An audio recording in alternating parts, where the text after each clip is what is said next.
7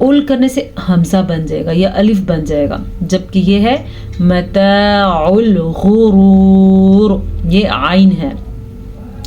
غین کو پر پڑھیں گے، را کو بھی پر پڑھیں گے۔ اگر یہاں پہ ہم وقف کر رہے ہیں تو یہ را بھی پر پڑھی جائے گی، کیونکہ ویسی تو را پر باریک پڑھی جائے گی اگر وقف نہیں کریں گے، پڑھتے جائیں گے۔ جب ہم رک گئے تو ہم نے را کو ساکن کر دیا، را ساکن ہو گئی تو پیچھے دیکھا، پیچھے واو پہ بھی ساکن تھا، اس سے پیچھے دیکھا تو اس را پہ پیش تھی، اس پیش کی وجہ سے یہ را پر پڑھی جائے گی۔ اتنا آج کے لیے کافی ہے، اجازت دیجیے۔